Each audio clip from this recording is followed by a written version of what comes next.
Sid. Your new companion appears much more formidable than your uncle. Should I be worried? You haven't been introduced. Jill, Clive has told me much about you. All lies, I'm sure. Your Stolas said that Dalamil has a bandit problem. Indeed. Although, you're a little late. They left with our food and guild days ago. Any idea where they went? The desert's a big place. Your guess is as good as mine. But the fact is, I have more immediate concerns. What did you say to me? What did you say? Ah, as if by magic. Let's just say we've yet to reach a consensus about how to solve Dalamil's little problem. And at this rate, it won't be the actions of the bandits which prove to be our undoing. It will be our own. I've tried reasoning with the dissenting parties, but even the Desert Hare has limits. Perhaps we could talk to them. What makes you think they'll listen to us? What makes you think they won't? She makes a fair point, Sid. And you won't have wasted much of your precious time if you fail. They're just across the courtyard.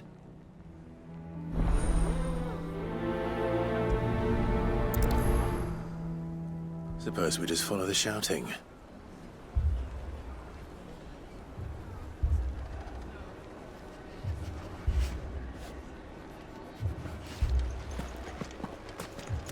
Poor bastard. Couldn't run because of the weight of his load. Still, better a branded than one of us.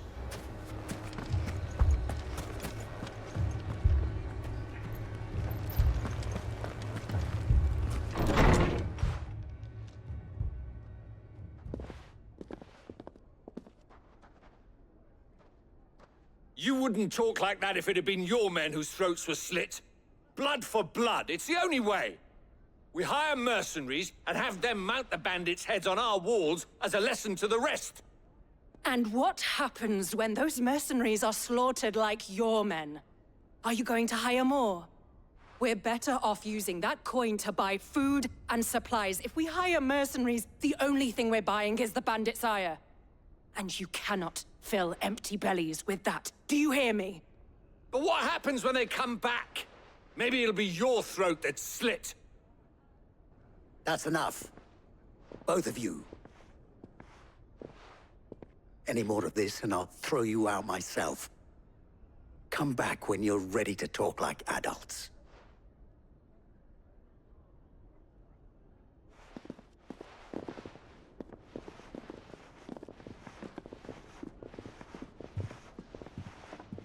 Victor. What's he doing here?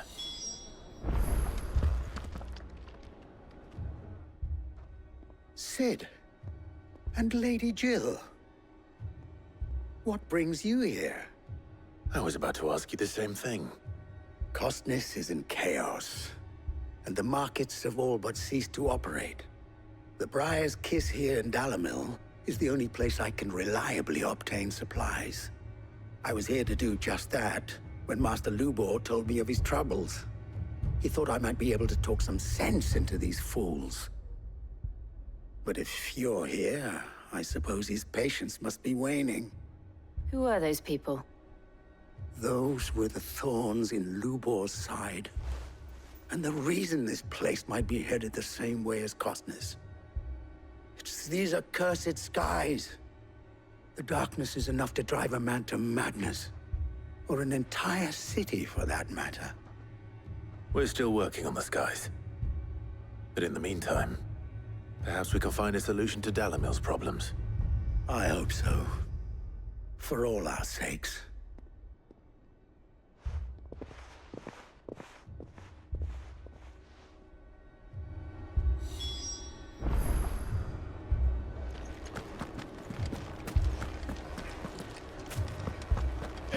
Fucking thieving bastards. So, you see my predicament? What I saw was a room full of people who were angry and afraid. And with good reason by the sound of it. But if left to smolder, that anger and fear could set the entire town alight. My thoughts exactly. What to do? Both sides wish to protect their homes and livelihoods, if only they could agree on how. But as long as they are divided, we are vulnerable. And if there's one thing bandits like, it's an easy target. What would Sid the Outlaw suggest?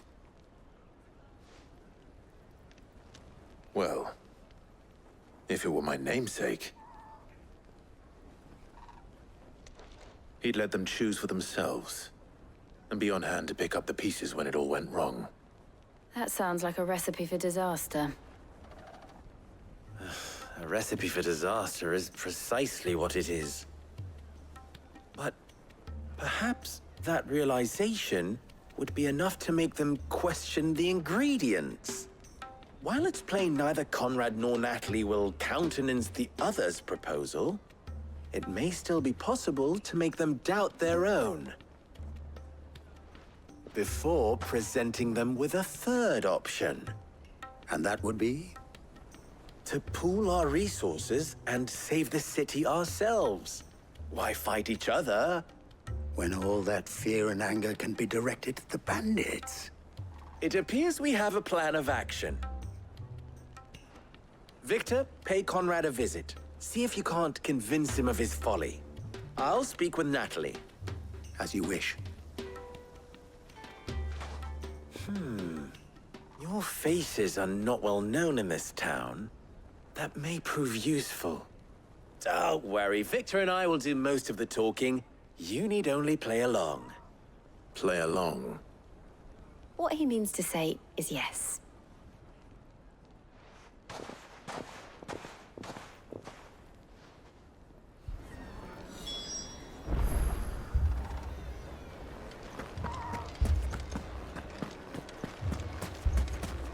Picture it, Conrad.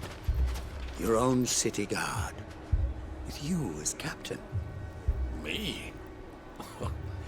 I don't know about that.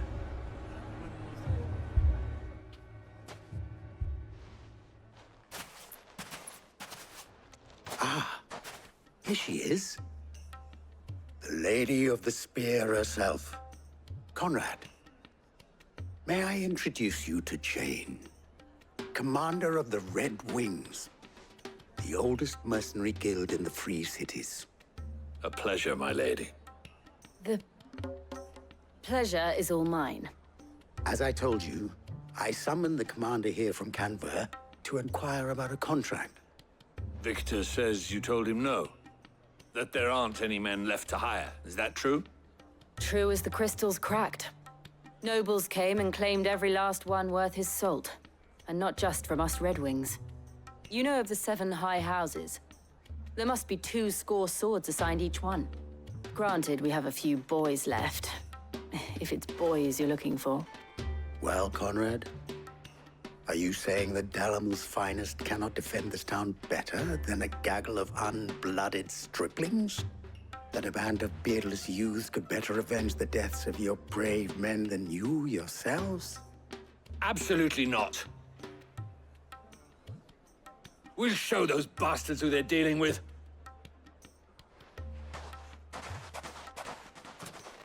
I can't believe that actually worked.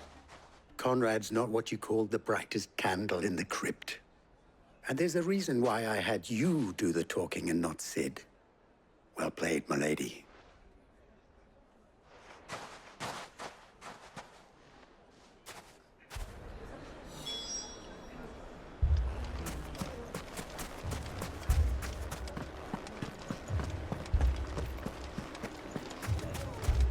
My shop. If I had my pickaxe, I would...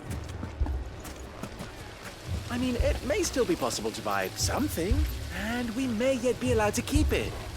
Yes, but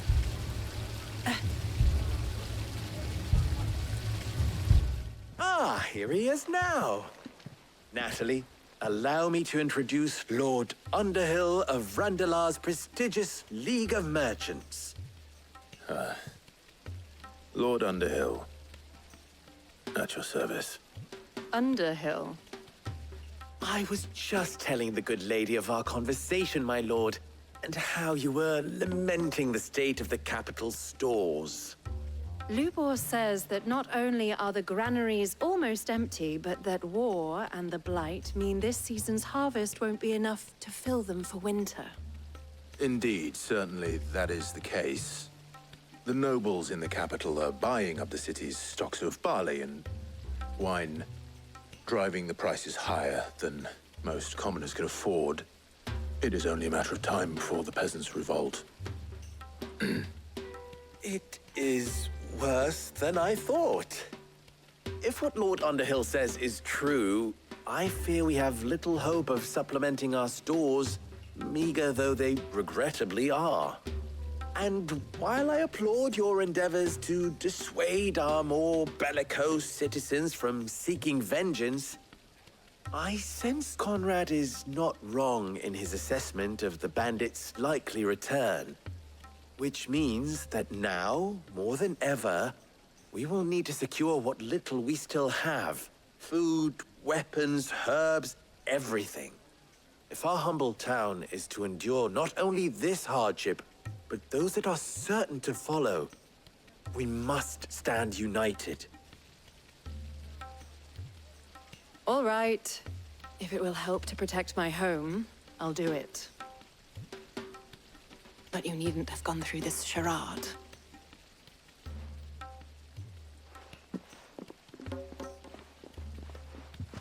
Thank you, Clive. Your performance was nothing if not workmanlike. She saw right through it. I didn't say it was good, merely that it produced the desired effect. Now, my scouts should be returning shortly. Meet me back at the Briar's Kiss, and we shall see what we face.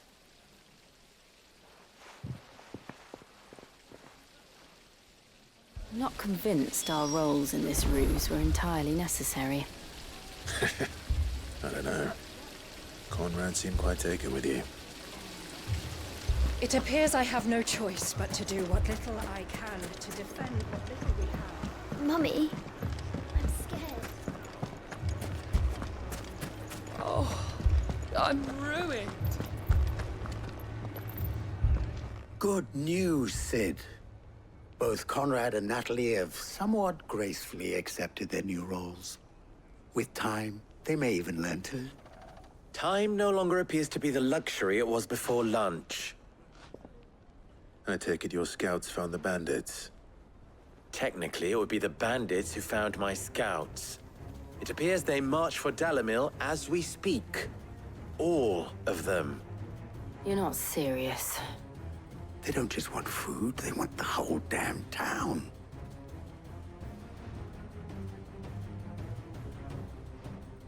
I have a favor to ask. I'm told the bandits march in two groups, one from the south and one from the desert, in a move doubtless intended to stretch our already gossamer-thin defenses. Very well. Jill and I will meet those from the desert. But what of the rest? The rest, my friend, the city shall fight. Together. The stakes, I concede, are high. But if this does not unite Dalimil, nothing will. That is a lot of faith to put into those who had their hands around each other's throats but a moment ago. Then it will be for us to see that their hands are kept occupied. And I do mean us. I thought you might say that. We'll hold them off for as long as we can. And we will do the same.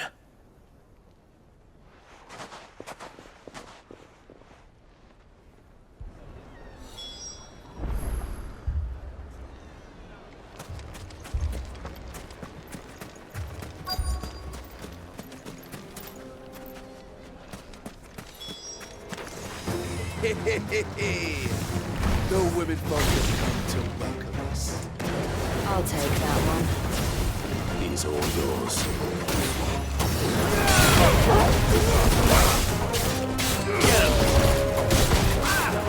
Over here!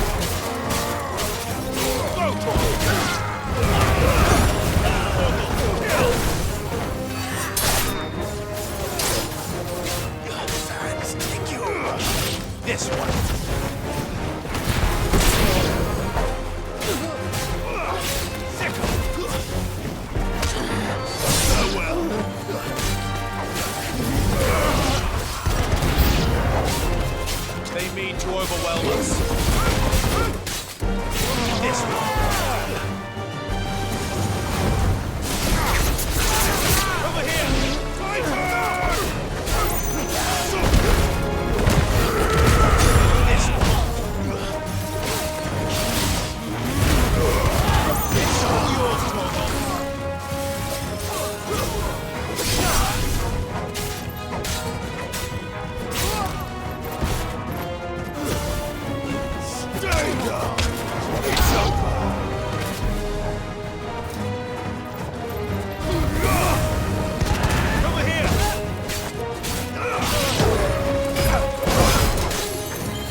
The townspeople.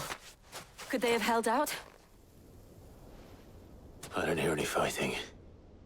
What do you think? That we should hurry.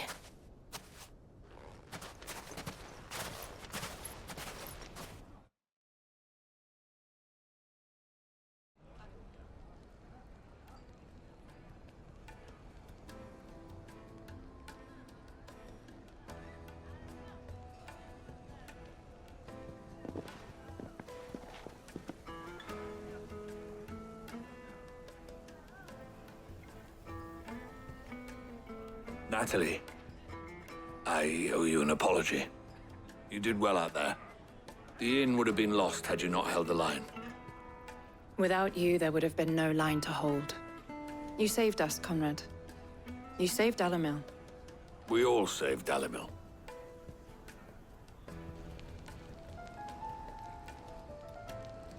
Conrad seems to have had a change of heart. I'd say they both have. I take it from your presence that our visitors from the desert won't be joining us either. Pity. The plan worked, Sid. Granted, it only took an army of bloodthirsty bandits at our gate. Calm now, Victor. Why quibble over the details? We are united, and that is all that matters. As for you, Sid, you fight considerably better than you act. I'll take that as a compliment.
This man's gonna die if we don't get him to a healer.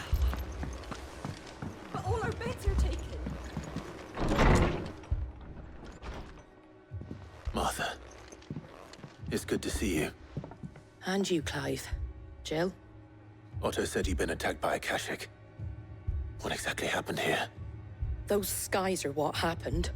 Not long after they fell dark, we had our first visit. There were hundreds of them.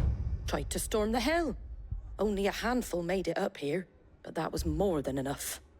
The rest are still down there now. And while we have a few willing fighters holding them back, they're sorely outnumbered. What do you think, Clive? That we join the fight? I thought you'd never offer. Now, where I need you is the Fallen Gate. That's where the fighting is fiercest. Let the men know you come to help.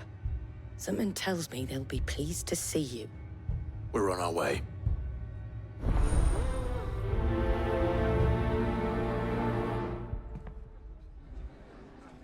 Do you think there are as many as Martha says?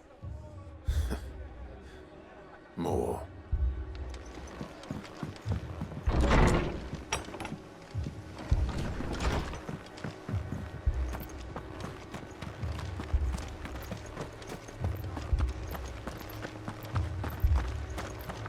You don't think they've abandoned us, do you? Them not. Not a chance.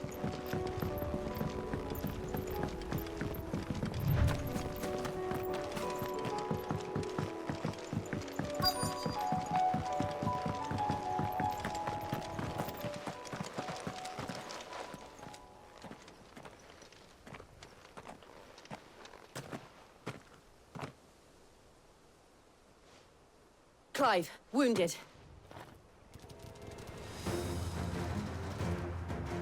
We deal with the Akashic first.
These men don't have the look of hired swords.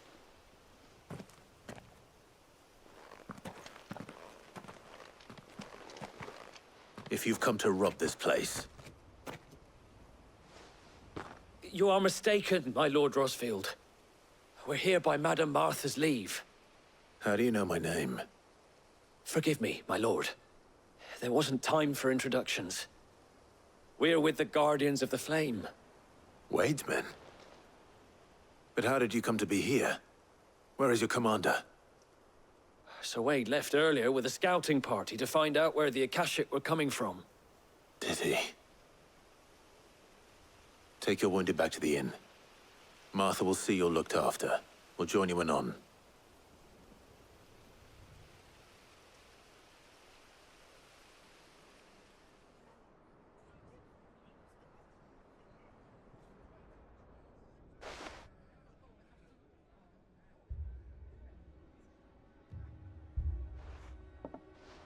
And to think you took them for thieves. A fine reward for holding off the horde, that is. When did Wade and his men arrive? Not long after Rosalith fell. The Guardians asked me to shelter some of them that had lost their homes. They were making ready to leave just as the skies turned, and we agreed it was best we stuck together. Martha! Trouble! The scouting party's almost at the lift, where they got a pack of Akashic snapping at their heels! And they got wounded with them! They're not gonna make it! Damn it all. We'll worry about them, Martha. You look after everyone here. If any can still fight, send them to the lift. I will. You two be safe now.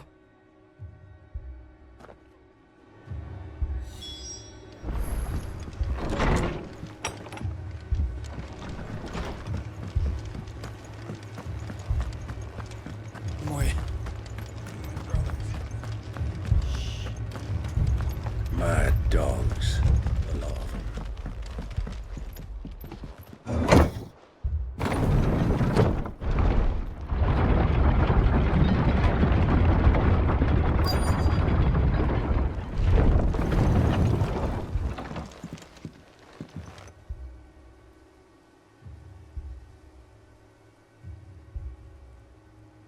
Squire, I need you to get those who can still walk up the lift to Martha's.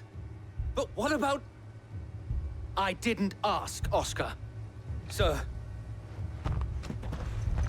Sir Wade! Lord Rosfield. If you aren't a sight for sore eyes. Martha seemed to think you might need some help. And by the looks of it... We thought we could sneak by them. But we didn't know there would be so many. How could we have? Behind you!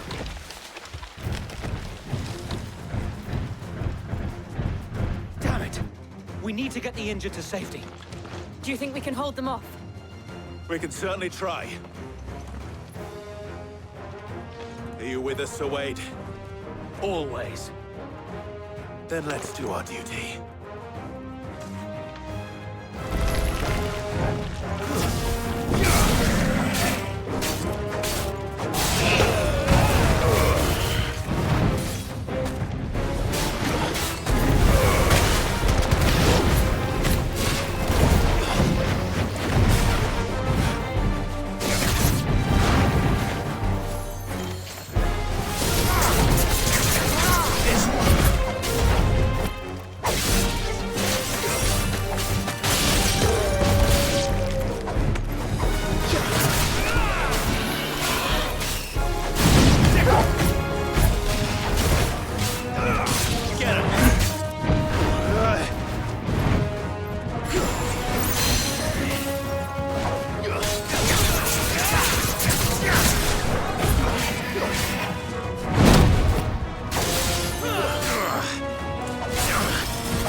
Nice try.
Is anyone hurt? I don't think so. And yet again, you've pulled me from the flames. It's just a pity I keep walking into them. You've never been one to shy away from danger, Sir Wade. Like any shield worthy of the name. I see you're all in one piece. Martha! Is something wrong? The lookout saw smoke coming from down Eastpool way. Too thick to be a hearth. A second horde. Feel like finishing the job. Always. Jill and I will make for Eastpool. You'll need to move the injured without us. Don't you worry about them. The moment my men are safe, I'll follow. Good luck.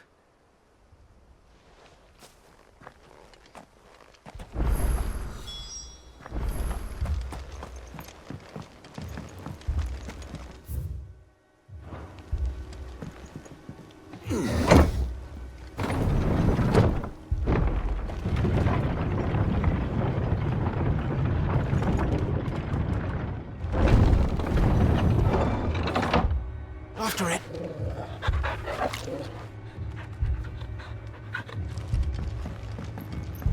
Mad dogs. A lot of them.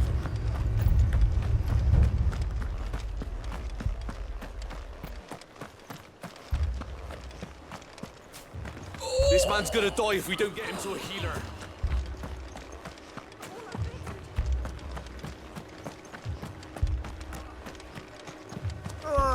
Just patch me up as quick as you can and get me back out there.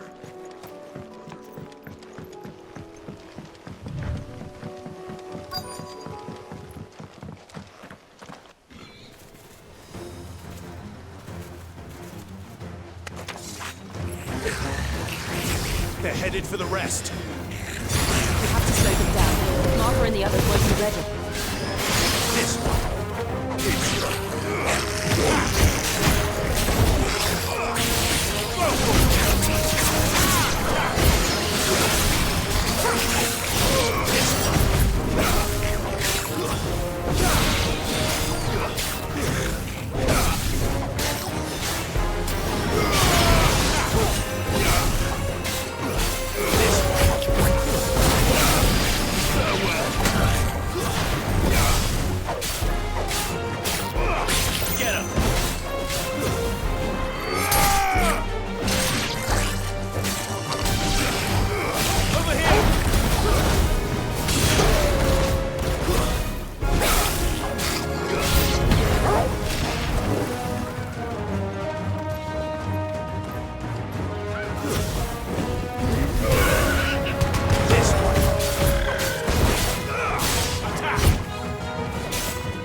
Over here!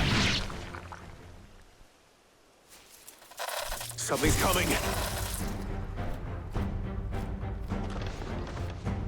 Apologies, my lord. Did I miss anything? Only the first round, so wait. Shall we?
Do you see any more?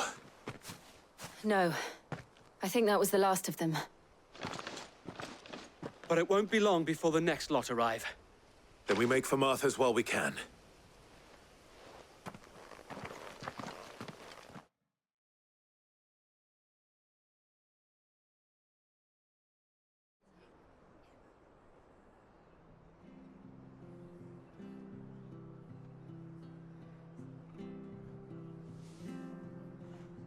What did you find out there? The same as Sir Wade. Scores of Akashic. Well, wherever they came from, they're gone now. Our lookouts say the lowlands are clear. Hopefully we'll have enough time to lick our wounds. How many of your men were injured? A damn sight less than if you hadn't turned up. Thank you. It was a hard-fought victory. But as long as the skies remain dark, I fear the Akashic's numbers are only going to rise. It's not a matter of if the Horde will be back, but when. And whether that's sooner or later, we'll need to be ready. The inn here affords a good view of the land, and is easily defendable. I'd like to make this one of our outposts. What do you say, Martha? You'd have more men to guard the rest. Well, when you put it like that, of course they can stay.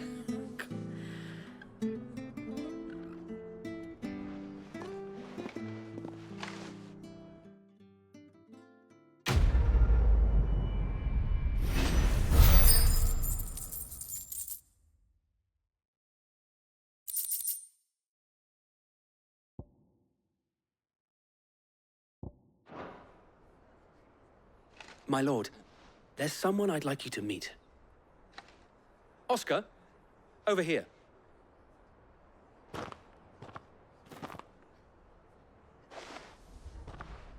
It is an honor to make your acquaintance, Lord Rosfield. I am Oscar. Oscar of House Murdoch.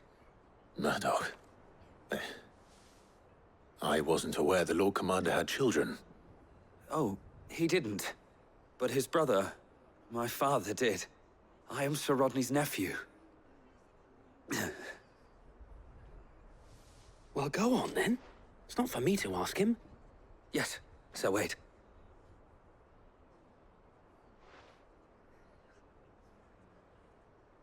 If it please you, my Lord Marquis, might you take me as your squire? I would learn the duties of a shield from the finest. I'm sorry to disappoint you, Oscar. But I'm a shield no longer. Nor was I ever the finest. And spending time in the company of an outlaw hardly seems a fitting education for one aspiring to take his oaths. My Aunt Hannah once told me that a man is not defined by his title, but what he does in its name. You have accomplished much since taking on the mantle of Cid, winning no little honor in so doing. And I would sooner serve under an honorable outlaw than an unworthy shield. Not that Sir Wade and the other Guardians are... I mean to say that, It's all right. We know what you mean. There is only so much the boy can learn from me, my lord. But a squire... Would that really be so bad? You were a squire once. And I'm certain Sir Rodney would approve.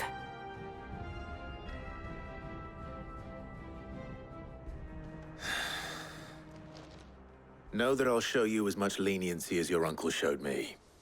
I would not have it any other way.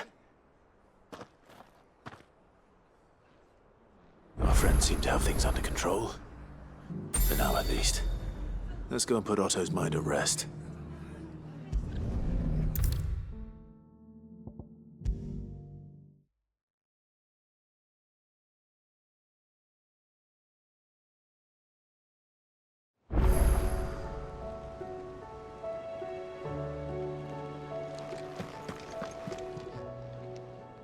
Ah, I wasn't expecting you back so soon.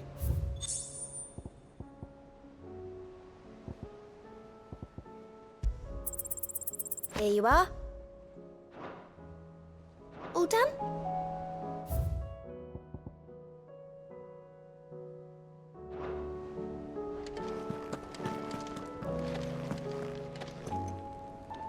Was wondering when you turn up.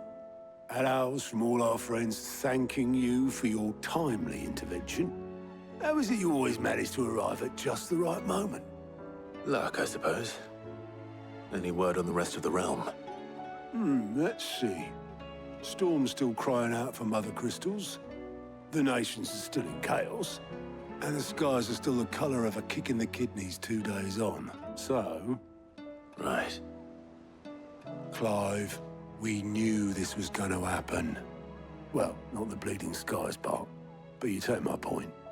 Now's not the time to second-guess yourself. Now's the time to visit the infirmary.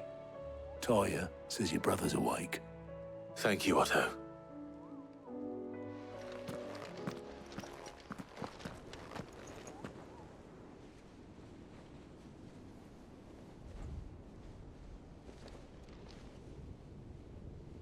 So it was not Sylvester, but Olivier who served as Ultima's puppet. And when Dion learned of this, he sought to slay the fiend.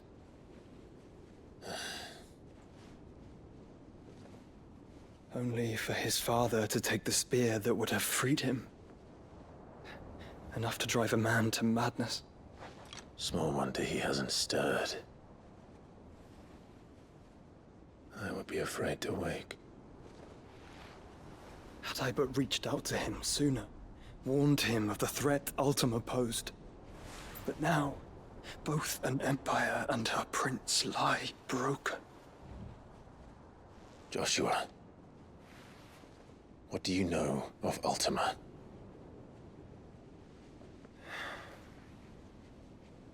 Very little, I'm afraid. Despite my best efforts.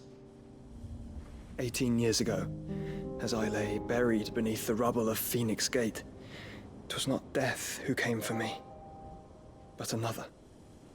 And it was while in my rescuer's care, I first heard of Ultima. I've been chasing his shadow ever since. Ultima is driven by some deep, dark purpose, and for whatever reason, it would seem you are crucial to his designs. He will stop at nothing to have you, even if that means toppling an empire. But why me? What possible use could I be to such a creature? That is one of many answers that have eluded me. Yet, I am certain of this. It is not mere chance. You were chosen for a reason. All dominants carry within them the might of an icon. Nigh limitless power that is at once acutely limited. I wield fire, and only fire. And I only ice. 8 wardens for 8 elements. But you, Clive. You are different. You're special. Your abilities begin with the flames of Ifrit. But they do not end there. The fact Ifrit can even exist goes against everything we thought we knew of dominance. Perhaps Ultima has been waiting for one such as you, whose potential is truly limitless. I've encountered that thing several times now.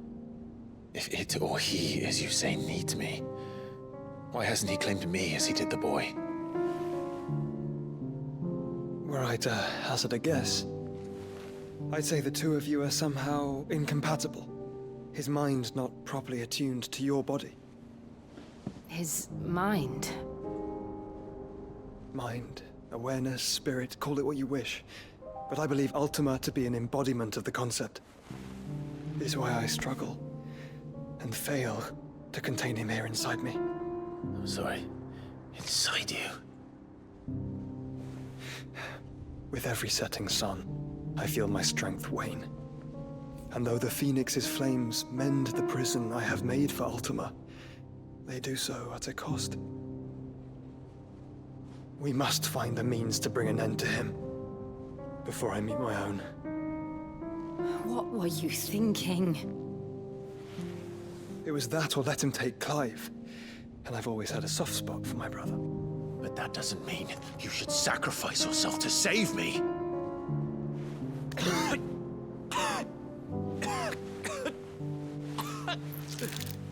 Joshua! Clive! It's Gav! There's an army of Akashic at the gates of Canver.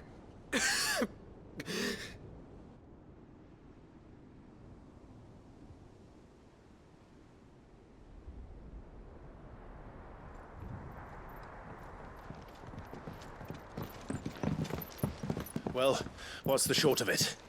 I thought Tyre told you. The capital of the Free Cities is under siege by an army of monstrosities. The City Guard are doing their best to stem the tide, but numbers ain't on their side. What of Lord Byron and Mid? Were they able to escape? No, but they're all right for now. They're hiding with Gav at midship. We have to get them out of there. And we shall. Otto, prepare a Stolas. Tell Gav to stay exactly where he is. Understood. Vivian, what's the swiftest route to the Free Cities? That sounds like a question for the map. Look here. This road, through Tabor, should provide the least trouble. Good. What a coincidence. Tabor is exactly where I'm bound. Joshua, Bed is where you should be bound. You don't think I told him the exact same thing? Were Tyre not such a talented healer, I would surely have been inclined to agree. But, thanks to her ministrations, I feel I may safely rejoin my attendant, who was to wait for me in Tabor if we became separated. All right, we travel together. Clive. If he stays close to me, he'll be fine. Thank you, brother. I'll look after him.